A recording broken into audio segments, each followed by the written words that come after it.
किसान भाइयों, क्या आपको हर साल 6,000 रुपये सरकार की तरफ से मिल रहे हैं? अगर नहीं तो इस वीडियो को आप पूरा देखिए। आज हम बात करेंगे पीएम किसान सम्मान निधि योजना के बारे में। ये योजना क्या है और कौन कौन इसका लाभ ले सकता है और इसका पैसा पाने के लिए आपको क्या क्या करना होगा। तो चैनल पर बने रहें, चैनल को सब्सक्राइब करके रखें और बेल आइकन भी दबा दें ताकि आने वाली जितनी भी जानकारियां हैं सबसे पहले आप तक पहुंचे।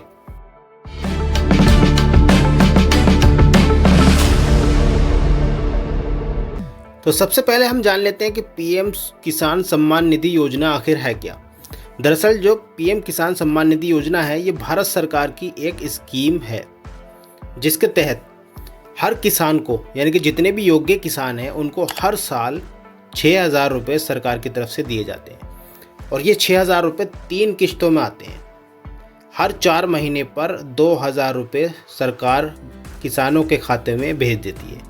तो कुल मिलाकर 6,000 रुपये सरकार हर साल किसानों को देती है।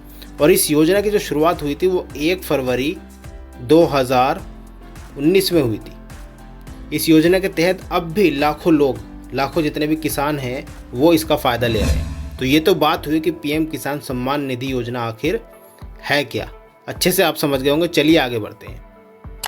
तो इस योजना का लाभ लेने के लिए क्या क्या सरकार ने पात्रता रखी है, कौन कौन लोग इसको भर सकते हैं, ये भी जान लीजिए। सबसे पहले तो इस योजना का लाभ लेने के लिए किसान का भारतीय होना बहुत ज़रूरी है। अगर वो इंडिया से है तो भर सकता है, अगर विदेशी है तो नहीं भर सकता। दूसरा है कि लाभार्थी किसान किसी भी सरकारी नौकरी में कार्यरत नहीं होना चाहिए, यानी कि जो किसान है वो किसी सरकारी नौकरी पर ना हो, कोई सरकारी जॉब ना हो उसके पास, तो वो भर सकता है। तीसरा, पहले 2 हेक्टेयर से कम भूमि वाले किसानों को ही इस योजना का लाभ दिया जाएगा, यानी कि जिन किसानों के पास 2 हेक्टेयर से कम भूमि है उनको सबसे पहले लिया जाएगा। लेकिन अब सभी किसान इसके लिए पात्र हैं। तो पहले जिनके पास कम ज़मीन है, 2 हेक्टेयर से कम है, उनको पात्रता दी जाएगी, यानी कि प्राथमिकता दी जाएगी। उसके बाद जितने भी किसान हैं उनको भी ये लाभ दिया जाएगा। तो आवेदक किसान का बैंक खाता होना अनिवार्य है। अगर आप भरना चाहते हैं तो आपके पास एक अच्छा सा बैंक खाता होना ज़रूरी है और बैंक खाता आधार से आपका लिंक होना चाहिए, तभी वो काम करेगा। क्योंकि डीबीटी के माध्यम से पैसे भेजे जाते हैं और ये आधार के थ्रू जाते हैं। तो आधार से लिंक होना, बैंक प्लस आधार लिंक होना बहुत ज़रूरी है, क्योंकि किसान निधि योजना की राशि उनके बैंक अकाउंट में ट्रांसफ़र की जाएगी।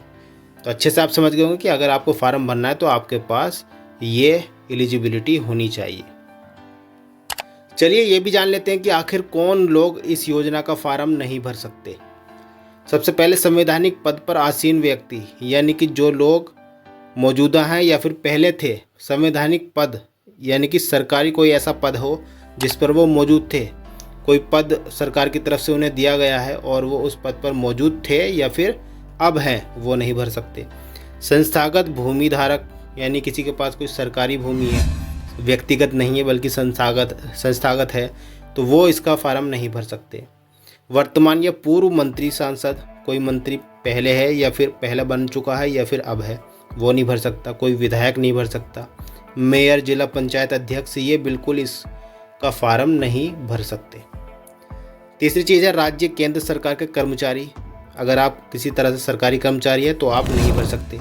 रिटायर्ड पेंशन भोगी, अगर आप रिटायर हो चुके हैं और आपकी पेंशन 10,000 रुपये से ज़्यादा है, जब आप रिटायर हो जाते हैं तो उसके बाद में पेंशन बन जाती है, अगर आपकी वो पेंशन 10,000 रुपये से ज़्यादा है तो आप भी नहीं भर सकते।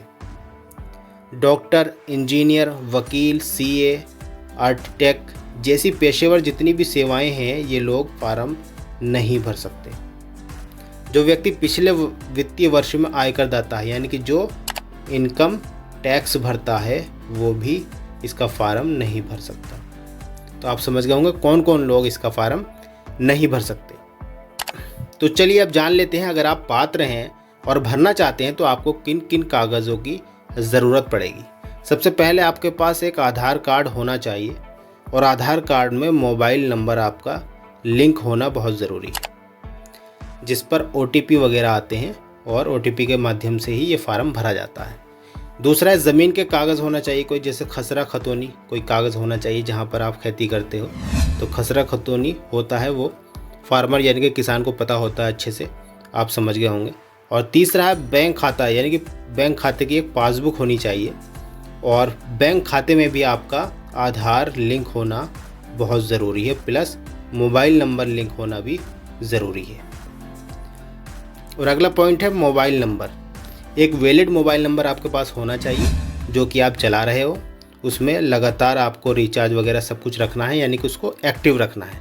ऐसा नहीं कि आपके पास एक मोबाइल नंबर है, आपने वो नंबर डलवा दिया और उसके बाद में उसमें रिचार्ज नहीं कराया और वो बंद पड़ा हुआ है, तो ऐसा आपको नहीं करना है, उसको एक्टिव रखना है। पासपोर्ट साइज़ एक फ़ोटो होना चाहिए आपका। तो ये दस्तावेज़ आपको देने होंगे अगर आप भरना चाहते हैं। कैसे भरेंगे चलिए वो भी जान लेते हैं। तो पीएम किसान सम्मान निधि का फॉर्म भरने के लिए आपको ऑनलाइन आवेदन करना होगा।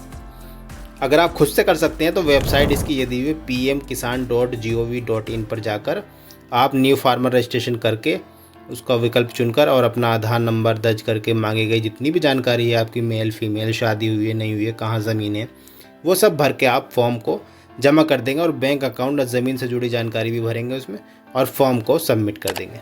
अगर आप इतना नहीं कर सकते तो आप CSC सेंटर पर जा सकते हैं पास के। अगर आप इतना भी नहीं कर सकते तो हमारे चैनल पर वीडियो इस तरह की हम डालते रहते हैं और हमारे चैनल पर पड़ी भी है वो वीडियो जिसमें हमने अच्छे से बताया है कि आप पीएम किसान सम्मान निधि का योजना का फार्म खुद से कैसे भर सकते हैं। तो उस वीडियो का लिंक मैं डिस्क्रिप्शन में डाल दूँगा, आप डिस्क्रिप्शन में चेक करके उस वीडियो को देखकर अपने खुद से ही पीएम किसान सम्मान निधि का योजना का फार्म खुद से भर सकते हैं। तो उम्मीद करता हूँ आपको ये जानकारी अच्छी लगी होगी। नई नई जानकारी के लिए चैनल पर बने रहें, सब्सक्राइब करके रखें ताकि आने वाली वीडियो सबसे पहले आप तक पहुँचे।